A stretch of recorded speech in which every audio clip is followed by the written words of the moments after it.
Hello મિત્રો, કેમ છો તમે બધા? આપણી આજની વાર્તાનું નામ છે કમાણી. રણજીત અને સીમા આજે પોતાનો બધો સામાન ઘરના ઉપરના ભાગમાં શિફ્ટ કરી રહ્યા હતા અને રણજીતના પિતા ઊભા રહીને બધું જોઈ રહ્યા હતા. તેઓ પોતાના સામાનને હાથ પણ લગાડવા દેતા નહોતા. રસોડામાંથી પણ કોઈ વસ્તુ ઉઠાવવા દેતા નહોતા અને મોટી વહુ એક બાજુ ઊભી રહીને રડતી હતી. રામલાલજીને 2 દીકરા હતા. મોટા દીકરા વિમલનું મૃત્યુ થયાને 3 વર્ષ વીતી ગયા હતા. વિમલની પત્ની કામિની સિલાઈકામ જાણતી હતી. તે થોડો સમય કાઢીને થોડું ઘણું સિલાઈનું કામ કરીને પોતાનો અને પોતાની દીકરીનો ખર્ચ કાઢી લેતી હતી. રામલાલનો એક નાનો દીકરો રણજીત અને વહુ સીમા હતા. મોટી વહુ કામિનીને એક દીકરી હતી રિયા, જે 8 વર્ષની હતી અને તેના દાદાની લાડકી હતી. તેઓ તેને ખૂબ પ્રેમ કરતા હતા કારણ કે તે તેમની એકમાત્ર પૌત્રી હતી. નાના દીકરા રણજીતને 2 દીકરા હતા, જે બંને રિયા કરતા નાના હતા. રણજીત સરકારી નોકરી કરતો હતો, જ્યારે વિમલ પ્રાઇવેટ કંપનીમાં નોકરી કરતો હતો. બધા સાથે જ રહેતા હતા. રામલાલજી પોતે પણ એકાઉન્ટ્સનું કામ કરતા હતા, પણ 2 વર્ષ પહેલાં કામ છોડી દીધું હતું અને પૌત્ર-પૌત્રીઓ સાથે સમય વિતાવતા હતા. પરંતુ મોટા દીકરાના મૃત્યુ પછી તેમણે ફરીથી કામ કરવાનું શરૂ કરી દીધું હતું જેથી તેઓ ઘર ખર્ચમાં નાના દીકરાને મદદ કરી શકે અને તેનો બોજ હળવો કરી શકે. તેમની પત્નીનું મૃત્યુ પણ 1 વર્ષ પહેલાં થયું હતું. પત્નીના અવસાન પછી નાના દીકરાએ તેમને કામ કરતા રોક્યા અને કહ્યું કે તેઓ હવે બાળકો સાથે સમય વિતાવે. બંને વહુઓએ ઘરને ખૂબ સારી રીતે સંભાળી રાખ્યું હતું. કામિની સિલાઈની સાથે ઘરની પણ પૂરી જવાબદારી નિભાવતી હતી. પરંતુ સીમા થોડી દબંગ હતી. 3 બાળકોને સ્કૂલે મોકલ્યા પછી કામિની અને સીમા મળીને બધું કામ પતાવી લેતી.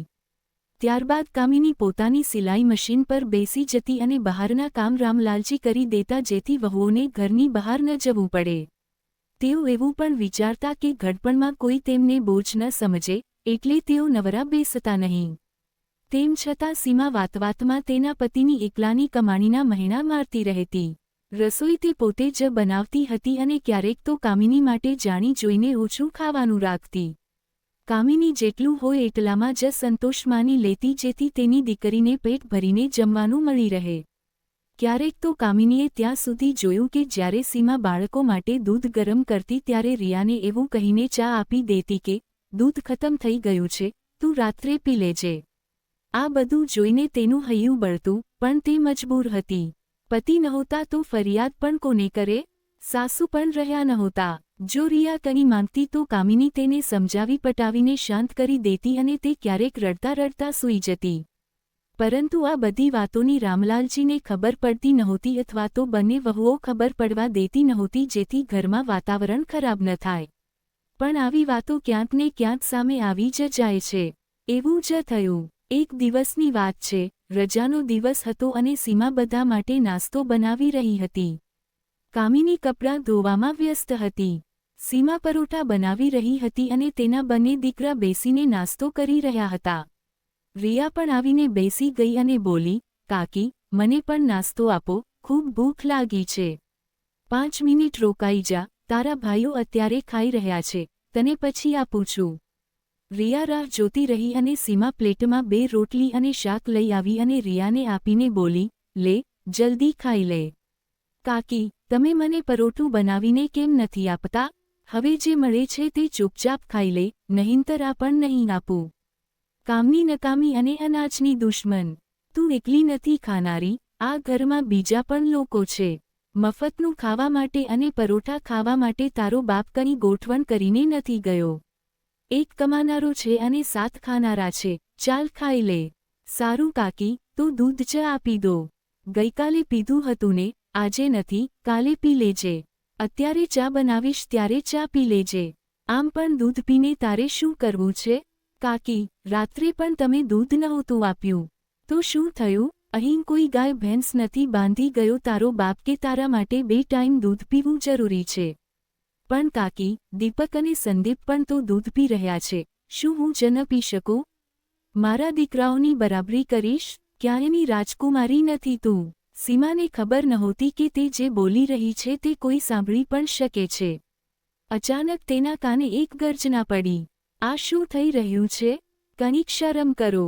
રણજીત. ઓ રણજીત, ક્યાં છે તું? અહીં આવ. આવીને જો આ બાપ વગરની બાળકી સાથે શું થઈ રહ્યું છે? શું થયું બાબુજી? તમે આવું કેમ કહી રહ્યા છો? શું થયું છે? પૂછ તારી પત્નીને કે આ રિયા સાથે કેવો વ્યવહાર કરી રહી છે. રોજ 4 કિલો દૂધ ઘરમાં આવે છે અને આ બાળકી માટે ચા? હું પૂછું છું કેમ? બાબુજી, તો પણ થોડી શાંતિથી વાત કરો. તે તમારી વહુ છે, આ રીતે બોલવું તમને શોભતું નથી. અને વહુને એ શોભે છે કે અમને લોકોને મફતખોર કહે? કોણ છે આ ઘરમાં જે મફતની રોટલી તોડે છે? બતાવ, હું છું કે કામિની વહુ, કે પછી તારી આ ભત્રીજી જેના પિતા તારા મોટા ભાઈ હતા? બાબુજી, તમે મારી વાત તો સાંભળો. શું સાંભળું તારી વાત? આ બાળકીને ખાવાનું મળે છે તેના બાપના મોતના મહેણા સાથે, જાણે એણે જ એના બાપને માર્યો હોય. જો તેની થાળી અને જો દીપક અને સંદીપની થાળી. કોઈ તફાવત દેખાયો? જો, બધા મારા જ બાળકો છે અને ખાવામાં આટલો તફાવત? ધ્યાનથી જો. યાદ છે ને તને? આ એ જ રિયા છે જેના જન્મ પર તે જ મીઠાઈ વહેંચી હતી કે હું કાકા બની ગયો, અને તે તારા ભાઈને કહ્યું હતું કે ભાઈ, આને હું તમારા કરતાં પણ વધારે પ્રેમ આપીશ. આ એના પપ્પાની નહીં પણ એના કાકાની પરી બનીને રહેશે. લો, જોઈ લો પરીની હાલત જે એક પરોઠા માટે રડી રહી છે. હું મારી પૌત્રીને હવે વધુ તરસવા નહીં દઉં. તમે લોકો તમારો સામાન ઉઠાવો અને ઉપરના ભાગમાં શિફ્ટ થઈ જાઓ. તમારી કમાણીના ઘણા પરોઠા અમે ખાઈ લીધા, હવે હું પોતે જોઈ લઈશ કે આમને શું ખવડાવવું છે. બાપુજી, તમે આવું ના કરો. જે પણ થયું હોય આપણે બેસીને વાત કરીએ, આવી ઉતાવળ ના કરો. ઠીક છે, પણ હવે આપણે સાથે નહીં રહી શકીએ. જો તમે લોકો નહીં જાઓ, તો હું કામિની અને રિયાને લઈને આ ઘર છોડીને ચાલ્યો જઈશ. ના બાપુજી, આ તમારું ઘર છે. તમે ક્યાંને નહીં જાઓ. જો સીમાથી કોઈ ભૂલ થઈ હોય તો હું માફી માંગુ છું. માફી માંગવાની કે અમને જમાડવાની હવે કોઈ જરૂર નથી. સીમા અને રણજીત બંને બાપુજી સામે હાથ જોડીને ઊભા હતા. પણ બાપુજી શાંતિથી બેસી ગયા અને થોડીવાર રહીને બોલ્યા, આ આજે પહેલીવાર નથી થયું. ઘણીવાર જોયું છે, સાંભળ્યું છે. કેટલીય વાર વિચાર્યું કે કામિની વહુને કહી દઉં કે રિયાને મારા ભરોસે છોડીને પોતાની આવનારી જિંદગી વિશે વિચારે. પણ એ વિચારીને ચૂપ થઈ જતો કે બાપ તો જતો રહ્યો, ક્યાંક તેની માં પણ છીનવાઈ ના જાય. આ સાંભળીને કામિની રડવા લાગી. તેને રડતી જોઈ બાપુજી બોલ્યા, રડે છે શું કામ? હું એટલો પણ કઠોર નથી કે આ બાળકી પાસેથી તેની માં છીનવી લઉં. હજી હું જીવતો છું. અને હા રણજીત, તું તારો સામાન ઉઠાવવાનું શરૂ કર. સૌથી પહેલા રસોડામાંથી તમારો સામાન કાઢો જેથી કામિની વહુ નાસ્તો બનાવી શકે. પણ બાપુજી, નાસ્તો તો બનેલો જ છે. તો તેને પણ ઉઠાવો અને ઉપર જઈને ખાઓ. સીમા અને રણજીતે પોતાનો સામાન ઉઠાવવાનું શરૂ કર્યું. તેઓ જે પણ વસ્તુને હાથ લગાવતા, બાપુજી કહી દેતા કે આ તેમની પત્નીની વસ્તુ છે અથવા તો આ વિમલે બનાવેલી વસ્તુ છે. એકવાર તો સીમાએ કહી દીધું, શું મને મારી સાસુના રસોડામાંથી કંઈ જ નહીં મળે? ના, જ્યાં સુધી હું જીવતો છું ત્યાં સુધી આ ઘરની કોઈ પણ વસ્તુના ભાગલા નહીં પડે અને તમારી બનાવેલી કે ખરીદેલી વસ્તુઓ આ રસોડામાં રાખતા નહીં. બાપુજીએ કામિનીને કહ્યું, કામિની વહુ, આજથી તારે કોઈના હોશિયાળા થઈને રહેવાની જરૂર નથી. હું હજી એ લાયક છું. મને હજી પણ એકાઉન્ટ્સનું કામ મળી રહ્યું છે અને હું આજથી જ શરૂ કરી દઈશ.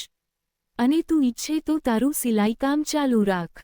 તે દિવસથી બાપુજીએ ફરીથી કામ શરૂ કરી દીધું અને કામિનીએ સિલાઈ કામ વધારવા માટે ધીરે ધીરે 2 સિલાઈ મશીન અને 2 મદદનીશ છોકરીઓ રાખી લીધી.